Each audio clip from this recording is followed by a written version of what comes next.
یعنی یہ نہ 3 میں نہ 13 میں، اصل میں شروع سے سونے کا چمچ منہ میں لے کر پیدا ہوا نا، تو اس کو بیچارے کو یہ عادت ہی نہیں ہے شکست کی. ہر چیز اس کو گھر میں پلیٹ میں رکھ کے ملی ہے، لیڈرشپ بھی پلیٹ میں رکھ کے ملی ہے.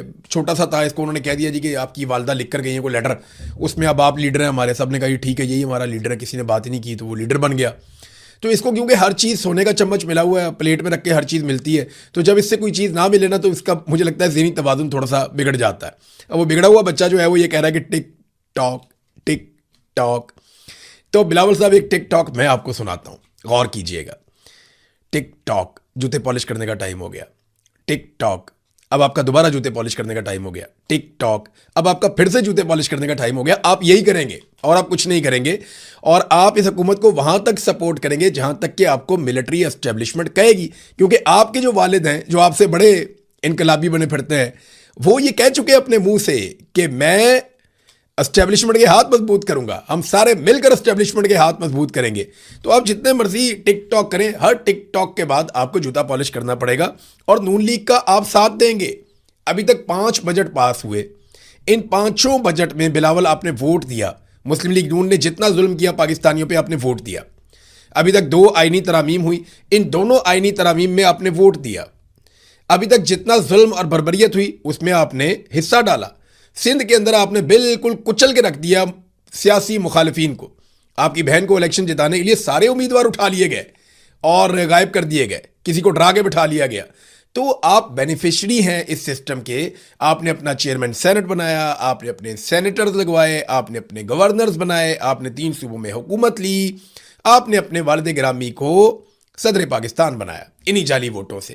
تو ٹک ٹاک جوتے پالش، ٹک ٹاک جوتے پالش. بلاول صاحب آپ نے یہی کرنا ہے، اس کے علاوہ نہ کوئی اوقات ہے اس وقت آپ کی. ہو سکتا ہے کبھی مستقبل میں، جیسے آپ کے نانا جو ہیں وہ بھی ایک ڈکٹیٹر کے ساتھ ہمیشہ اس کی بی ٹیم کے طور پہ، اے ٹیم کے طور پہ رہے، اور ڈکٹیٹر کو ڈیڈی کہا کرتے تھے ذوالفقار دی بھٹو. تو ان کو اللہ نے توفیق دی، ایک وقت آیا کہ وہ اسٹیبلشمنٹ کے سامنے کھڑے ہوئے، انہوں نے آنکھوں میں آنکھیں ڈالی اور پھانسی کے پھندے پہ جھول گئے. لیکن آپ نے اور آپ کے والد نے بھٹوؤں کی سیاست دفن کر دی ہے. یعنی زرداریوں کا قبضہ ہوا نا جب سے پیپلز پارٹی پہ، تو پیپلز پارٹیوں میں سے بھٹو کا ایسا لگتا ہے خون ہی نکل گیا. اور بھٹو جو ہے وہ تو بچے ہی نہیں بیچارے، بے نظیر بھی قتل ہو گئی، اس کے دونوں بھائی بھی، اس کا والد بھی، تو سارا خاندان ہی اڑا کے رکھ دیا. تو اب یہ زرداریوں کے پاس چلی گئی یہ پارٹی. تو یہ صرف ٹک ٹاک جوتے پالش اور کچھ بھی نہیں کریں گے. یہ یہی کام کریں گے جو انہیں آتا ہے، اور اس کام کے یہ لوگ اب ماہر بن چکے ہیں. ناظرین، علیمہ خانم خیبر پختونخوا میں اپنی کمپین چلا رہی تھی، اور وہ لوگوں کو موٹیویٹ کر رہی تھی کہ میرے بھائی کو جیل سے نکالنے کے لیے کوشش شروع کرو اور تھوڑا لوگ اکٹھے ہو جائیں. تو وہاں پہ اچھے بڑے اجتماعات ہوئے، بہت بڑے ان کے استقبال ہوئے. جب وہ ڈی اے خان پہنچی تو وہاں پہ استقبال اتنا بڑا نہیں ہوا. تو اس کی وجہ یہ ہے کہ جو گنڈا پور خاندان ہے یا گنڈا پورز ہیں، ان کی ڈی اے خان میں اچھی خاصی ورت ہے. ابھی آپ اس کو نگیٹ نہیں کر سکتے. ابھی وہ عمران خان صاحب کی پارٹی میں، اور ان کا اپنا ایک نیریٹو ہے، ان کا اپنا ایک بیانیہ ہے. وہ اپنے لوگوں کو جا کے بتاتے ہیں ہمارے ساتھ زیادتی ہوئی ہے.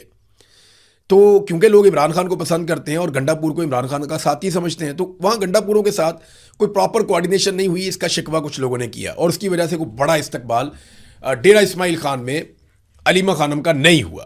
اس کے اوپر کوئی سوالات بھی اٹھائے جا رہے تھے، لیکن وہ کوارڈینیشن کا کہا جا رہا ہے کہ کوارڈینیشن نہیں ہوئی. کچھ لوگ کہتے ہیں جی گنڈا پوروں نے جان بوجھ کر نہیں ہونے دیا. تو یہ دونوں ایلیمنٹ ہیں. بہرحال وہاں کوئی اتنی بات بنی نہیں، لیکن باقی جگہوں پہ بڑا شاندار استقبال علیمہ خانم کا عمران خان رہائی تحریک کے حوالے سے ہوا. اب جیسے ہی وہ پنجاب میں داخل ہوتی ہیں میاں والی میں، تو ان کے اوپر کریک ڈاؤن شروع ہو جاتا ہے. پولیس آ گئی، پولیس والوں نے کہا جی آپ نے تو چلے جانا ہے، یہ لوگ پریشان ہو جائیں گے، ان کو اٹھا کے ہم جیلوں میں ڈالیں گے، ان کو اٹھا کے ہم گرفتار کریں گے، ان کو ہم بہت تکلیف دیں گے. تو پولیس دھمکی لگا رہی تھی، ڈی ایس پی دھمکیاں لگا رہا تھا کہ جائیں واپس. اور انہوں نے زبردستی دھکیل کے، لاٹھیاں مار کے، لوگوں کو اٹھا کے گھسیٹ کے، جو بھی کر کے، جتنی بروٹیلٹی وہ کر سکتے تھے یہ کر کے انہوں نے وہاں سے، ایسا لگ رہا تھا کہ کوئی دشمن ملک نے حملہ کر دیا. پولیس کو اتنی مصیبت پڑی ہوئی تھی. پولیس کو میں نے اتنی مصیبت میں کبھی دہشت گردی کے واقعات میں نہیں دیکھا. پولیس کو میں نے اتنی مصیبت میں بڑے بڑے سانحات میں نہیں دیکھا جتنی مصیبت پولیس کو پڑ جاتی ہے جب بھی کبھی پاکستان تحریک انصاف کے لوگ کہیں پہ کوئی احتجاج کرنے کے لیے اکٹھے ہو جائیں یا احتجاج کرنے کے لیے آگے بڑھ جائیں. ناظرین، اب حالات جو ہے وہ پاکستان کی ملٹری اسٹیبلشمنٹ کے لیے یہ ہیں کہ D G I S P R جو ایک ٹویٹ کرتے ہیں، وہ اس ٹویٹ کے کمنٹس بھی اپنے بند رکھتے ہیں. کمنٹس ہی نہیں کھولتے اپنے ٹویٹس کے. حالانکہ وہ کہتے ہیں پاکستان میں ڈیموکریسی ہے. وہ یہ بھی کہتے ہیں کہ سارے پاکستانی ہم سے پیار کرتے ہیں. تو پاکستانی ان سے کتنا پیار کرتے ہیں یہ جاننے کے لیے انہیں اپنے کمنٹس تو کھولنے چاہیے. ہمیشہ D G I S P R کے کمنٹس کھلے رہتے تھے. ایسا کبھی نہیں ہوا کہ D G I S P R کے جو اکاؤنٹ ہے آفیشیل اس کے کمنٹس بند ہوں. ہمیشہ یہ کمنٹس کھلے رہتے تھے. لیکن اب یہ ہونا شروع ہو گیا کہ ان کے کمنٹس بند کر دیتے ہیں. وہ کسی کو اجازت نہیں دیتی کہ کوئی ان کے اوپر کوئی رائے دے. آج سے کچھ عرصہ پہلے انہوں نے کمنٹ باکس اپنا کھولا تھا, لیکن لوگوں نے جس قسم کی رائے دی یا لوگوں نے جس قسم کا فیڈ بیک دیا اس کے بعد انہوں نے واپس بند کر دیا. اب تو حالات یہ ہیں کہ وہ فوجی افسران کی یا فوجی جوانوں کی شہادتوں کی اور قربانیوں کی جو خبر دیتے ہیں وہ خبر دیتے ہوئے بھی وہ کمنٹ بند رکھتے ہیں. لیکن لوگوں نے جس قسم کی تنقید کی, جب وہ کمنٹ کھولے گئے, لوگوں کو الاؤ کیا گیا کہ وہ اس کے اندر اپنی رائے دیں, تو لوگوں نے جو رائے دی اس تنقید سے گھبرا کر انہوں نے دوبارہ اسے بند کر دیا. دیکھیں, اگر کوئی پرائیویٹ آدمی ہو نا تو کوئی فرق نہیں پڑتا. پرائیویٹ آدمی ہے, وہ کہتا ہے جی میں نہیں تنقید لیتا, میری اپنی آپشن ہے, میں بند کرتا ہوں. لیکن ایک قومی ادارہ ہے, اگر اس کا ایک اکاؤنٹ ہے تو اس میں فیڈ بیک تو سب سے امپورٹنٹ چیز ہے. قومی ادارہ اپنے کمنٹس کیسے بند کر سکتا ہے؟ یہ ایک ادارے کی سیٹ ہے. یہاں پہ لوگوں کی رائے کا احترام ہونا چاہیے, لوگوں کو ان کی رائے دینے کا حق ملنا چاہیے. اور لوگ بات جو کرتے ہیں وہ لاجک کے ساتھ کرتے ہیں. اکثر بہت سارے ہمارے حکومتی لوگ ہیں, وہ جیسے ہی کوئی ٹویٹ کرتے ہیں تو وہ کمیونٹی نوٹ انہیں لگ جاتا ہے, حقائق لوگ نکال کر سامنے رکھتے ہیں تو وہ بیچارے ان کا جھوٹ پکڑا جاتا ہے. تو D G I S P R کو جو ہے وہ اپنا کمنٹ ضرور کھولنا چاہیے باکس, تاکہ انہیں پتہ چلے کہ نوجوان جو باشعور نوجوان ہیں وہ ان سے کیا بات چیت کرنا چاہتے ہیں. بڑا اچھا 2 وے ٹریفک چل جائے گا. وہ اپنی بات کریں, نوجوان اپنی بات کریں, تو انہیں پتہ چلے کہ نوجوانوں کے جذبات ان کے بارے میں اور ان کے افکار کے بارے میں کیا ہیں. ناظرین, ہمارے کچھ صحافی جو ہے نا وہ فوری طور پہ ایکٹیو ہو جاتے ہیں کہ جناب میری بڑے اونچے بندے سے بات ہو گئی ہے, میری بڑی ہائی لیول پہ میٹنگ ہو گئی ہے, معتبر ذرائع سے میری بات ہو گئی ہے, طاقتور شخصیت سے میری ملاقات ہو گئی ہے, مقتدرہ سے میرا رابطہ ہو گیا ہے. اور یعنی اس قسم کے جو جملے استعمال کیے جاتے ہیں نا, یہ ایکچولی جرنیل ہیں پاکستان کے. یعنی ایک D G I S P R ہے, اس سے ملاقات ہو جائے, یا اس کے آفیسر کسی اور سے, کسی میجر جنرل سے یا کسی بریگیڈیئر سے ملاقات ہو جائے, اتنا ہی ہوتا ہے. ایک آئی ایس آئی میں ہیں جنرل صاحب جو دیکھتے ہیں میڈیا کے معاملات, ان سے ملاقات ہو جائے, ان سے بات چیت ہو جائے, اتنا ہی ہوتا ہے. یا کوئی سیکٹر کمانڈر ہے اس سے بات چیت ہو جائے. آرمی چیف تو میرے خیال میں ملاقاتیں کرتے نہیں ہیں, اور یہ کوئی میڈیا ویڈیا نہیں لیتے, اور اس سے وہ گھبراتے ہیں میرے خیال میں. وہ میڈیا کی باتیں چیتیں وہ اس طرح سے نہیں کرتے جس طرح باقی کوئی جرنیلوں میں ہوتا ہے, تھوڑا ان میں نہیں ہے. تو یہ اتنے سے لوگ ہیں, اور ان کو جو ہے مقتدرہ بھی کہا جاتا ہے, ان کو طاقتور حلقے بھی کہا جاتا ہے, طاقتور ترین شخصیت بھی کہا جاتا ہے. انہیں کہا جاتا ہے جناب ریاست کی یہ سوچ ہے اور ریاست یہ کہہ رہی ہے. تو یہ اس طریقے سے ان سے منسوب کر کے چیزیں چلائی جاتی ہیں, اور کچھ بھی نہیں ہے. اور یہ خواہشات ہوتی ہیں صرف اور صرف. ایک صحافی آتا ہے, وہ آگے کہتا ہے جناب کہ اب بس ٹائم ختم, بلاول والا ٹک ٹاک. تو دوسرا صحافی آتا ہے, وہ کہتا ہے جی کوئی ٹائم ختم نہیں ہے, یہ ایسے ہی چلے گا, مسئلہ ہی کوئی نہیں, آپ ٹینشن ہی نہ لیں. تو اس وقت جب پورا پاکستان چل رہا ہے, اس وقت پاکستان کے اندر دہشت گردی ہو رہی ہے, مراد سعید نے بڑے سیریس سوالات اٹھائے اور بار بار اٹھائے. ان کے سوالات ہمارے سامنے موجود ہیں, لیکن ان سوالات کا جواب دینے کی بجائے ہم ثالثی میں لگے ہوئے ہیں کہ جناب ہم نے امریکہ کی اور صلح کروانی ہے ایران کی, ہم نے ڈونلڈ ٹرمپ کو اور نیتن یاہو کو خوش کرنا ہے. یعنی دیکھیں نا, انڈیا کی جو حکومت ہے, بھارتی حکومت بھارتی شہریوں کو خوش کرنے کے لیے کوشش کر رہی ہے, بھارتی شہریوں کی فکر کر رہی ہے. بنگلہ دیشی حکومت بنگلہ دیشیوں کی فکر کر رہی ہے. نیپال کی حکومت نیپالیوں کی فکر کر رہی ہے. اسپین کی حکومت ہسپانیوں کی فکر کر رہی ہے. تو جو بھی حکومت ہوتی ہے وہ اپنے ملک کے لوگوں کی فکر کرتی ہے. لیکن ہماری ایک عجیب حکومت ہے, ہمارے عجیب حکمران ہیں, انہیں ٹرمپ کی اور نیتن یاہو کی فکر لگی ہوئی ہے کہ جناب ان کے لیے کوئی پرابلم کریٹ نہ ہو جائے. ناظرین, جو گزشتہ دن گزرا, اس دن میں آزاد کشمیر میں امدادی سامان جانا تھا, انسانی امدادی سامان آزاد کشمیر میں جانا تھا. بڑے پیمانے پہ اس کے لیے نام لکھوائے گئے تھے. ڈاکٹرز نے بھی اپنے آپ کو والنٹیئر کیا تھا, بہت سارے پیرامیڈکس ہیں, انہوں نے بھی اپنے آپ کو والنٹیئر کیا تھا, لوگوں نے اپنا سامان بھی ڈونیٹ کیا تھا, اور لوگ چاہ رہے تھے کہ ایک بڑا قافلہ جائے آزاد کشمیر, اور وہ جا کر کشمیریوں کی مرہم پٹی کرے اور ان کی ڈھارس بندھائے, ان کے ساتھ اظہار یکجہتی کرے, اور جو ایک قومی سانحہ پیدا ہو گیا ہے اس کو ختم کرنے میں اپنا رول پلے کرے. لیکن لوگوں کو نہیں جانے دیا گیا. اس وقت دنیا میں 2 ایسی جگہ ہیں جہاں پہ انسانوں کا قتل ہوا اور انسانی امداد وہاں پہ روکی گئی. ایک جگہ جو ہے وہ غزہ ہے, جہاں پہ اسرائیل نے انسانوں کا قتل عام کیا اور وہاں پہ انہوں نے انسانی امداد کو روکا ہوا ہے. اور دوسری جگہ جو ہے وہ کشمیر ہے, جہاں پہ پاکستانی فورسز نے قتل عام کیا اور وہاں پہ انسانی امداد کو روکا ہوا ہے, لوگوں کو نہیں جانے دے رہے.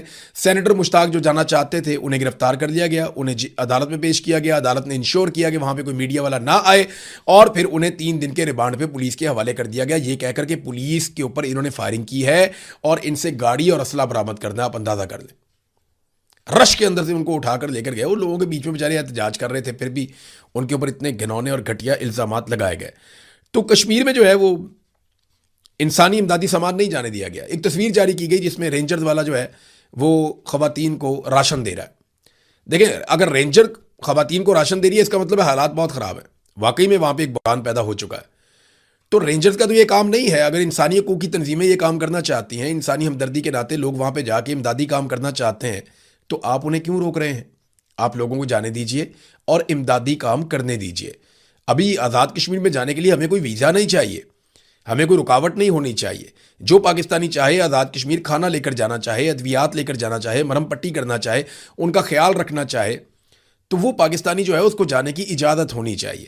اگر رینجرز والا وہاں پہ راشن بانٹ رہا ہے اس کا مطلب ہے حالات خراب ہیں، لیکن کیا یہی راشن بانٹنے کی کسی اور کو اجازت نہیں ہے؟ یہ صرف خود ہی کریں گے یہ سارا کام؟ ہر چیز جو ہے وہ سیکورٹی فورسز کے کنٹرول میں ہی رہے گی۔ رضی طاہر صاحب کے حوالے سے ناظرین میں خبر آپ کو دے دوں کہ جو ہے سی پی جے نے اس کے اوپر بڑا تحفظات کا اظہار کیا، تشویش کا اظہار کیا ہے کہ رضی طاہر صاحب اور محمد سیف یہ 1 اگست سے لاپتہ ہیں۔ دیکھیں آج جو تاریخ ہے وہ 4 اگست ہے، پچھلے 4 دن سے ان کا پتہ ہی نہیں چل رہا، 1 2 3 4 آج چوتھا دن ہے کہ یہ گئے کہاں پہ۔ انہیں کسی پولیس اسٹیشن میں نہیں بتایا گیا، انہیں کسی عدالت میں نہیں پیش کیا گیا۔ اب یہ آئی ایس آئی کے پاس ہیں، ملٹری انٹیلیجنس کے پاس ہیں، کسی ایجنسی کے پاس ہیں، آئی بی کے پاس ہیں، انٹیلیجنس بیورو کے پاس ہیں، یا پولیس نے ان کو غائب کیا، کوئی نہیں جانتا۔ لیکن فی الحال یہ بالکل کنفرم اطلاع ہے، پتہ کروائیں گے ہم یہ کہاں پہ چلے گئے، لیکن رضی طاہر صاحب کو اور ان کے ساتھ محمد سیف صاحب کو 1 اگست سے اب تک لاپتہ کیا گیا۔ یہ 2 صحافی ہیں اور انہوں نے ہر صحافی کے ساتھ ہونے والے ظلم پر آواز اٹھائی ہے۔ میری گزارش ہے اسلام آباد میں تمام صحافیوں سے کہ وہ رضی طاہر کے لیے اور محمد سیف کے لیے آواز اٹھائیں، احمد فرحات کے لیے بھی آواز اٹھائیں، کیونکہ ہر ظلم کے خلاف ان لوگوں نے شدید آواز اٹھائی ہے، پوری آواز اٹھائی ہے، طاقت کے ساتھ آواز اٹھائی ہے، لہذا ان کے لیے آواز اٹھانا ہم سب پر فرض ہے۔ ناظرین ایک چیز میں آپ کے ساتھ اور شیئر کرتا ہوں، یہ ایک اشتہار ہے، یہ میں نے پڑھا، مجھے لگا پہلے آرٹیفیشل انٹیلیجنس ہے، لیکن پھر محمد اسلم جو ہیں خیبر پختونخوا کی جو صوبائی حکومت ہے وہاں پہ وہ اسپوکس پرسن کے طور پہ ہیں، تو مجھے لگا کہ بات سچ ہے۔ وہ اشتہار یہ ہے کہ وزیر اعظم کا ٹاپر طلبہ کو الیکٹرک رکشے اور لوڈر لے کر دینے کا اعلان، یعنی جن طلبہ نے ٹاپ کر دیا ان کو الیکٹرک رکشے لے کر دیں گے اور لوڈر لے کر دیں گے۔ یہ کون سا ویژن ہے بھائی؟ یہ کس قسم کا ویژن ہے بھائی؟ اور جو ٹاپ کرتے ہیں ان کو اسکالرشپ دیتے ہیں، ان کو اعلیٰ تعلیم کے لیے باہر بھیجتے ہیں، یہ کیسے فراڈ لوگ ہیں؟ اور جو فیل ہو جائے اس کو رکشہ لے کر دیتے ہیں، اور جو فیل ہو جائے جو تعلیم جاری نہ رکھ سکے اس کو لوڈر لے کے دیتے ہیں کہ جاؤ جا کے کام کرو مارکیٹ میں۔ ادھر جو ٹاپ کر گیا اسے کہہ رہے ہیں ایف آر رکشہ۔ یار یہ کیا ہے؟ کتوں کو بنتی ہے اس کی کہ ٹاپر طلبہ کو رکشے بھی دینے ہیں، لوڈر بھی دینے ہیں، اور جو فیل ہو جائیں انہیں پھر آپ اسکالرشپ دے کے باہر بھیج دیں۔ میری سمجھ سے باہر ہے۔ اعلیٰ تعلیم کے بہترین مواقع آپ نے ان طلبہ کو دینے ہیں اور ان کے اوپر آپ نے انویسٹمنٹ کرنی ہے، ان کے اوپر آپ نے خرچ کرنا ہے جو طلبہ بہترین پوزیشنز لیتے ہیں، اور جو نہیں لے پاتے، جو کمزور رہ جاتے ہیں تعلیم میں، بہت ساری وجوہات ہوتی ہیں، غربت کی وجہ سے بھی ہوتا ہے، توجہ نہیں دے پاتے، پھر ہمارے یہاں پہ خوراک کی قلت ہے، لوگوں کا ذہنی نشوونما ویسی نہیں ہوئی جیسے دنیا میں بڑے ملکوں میں ہوتی ہے، تو آپ انہیں سپورٹ کرنے کے لیے، جو لوگ رہ جاتے ہیں انہیں سپورٹ کرنے کے لیے اس قسم کی اسکیمیں لے کر آتے ہیں، اور پکڑ کے جو ٹاپ کرے گا اس کو ہم رکشہ دیں گے۔ یہ ان کا ٹوٹل ویژن ہے، اگر یہ چیز ٹھیک ہے تو۔ ویسے ویژن ان کے اسی طرح کے ہی ہوتے ہیں۔ اب تک کے لیے اتنے، اپنا خیال رکھیے گا، اپنے اس چینل کا بھی۔ اللہ حافظ۔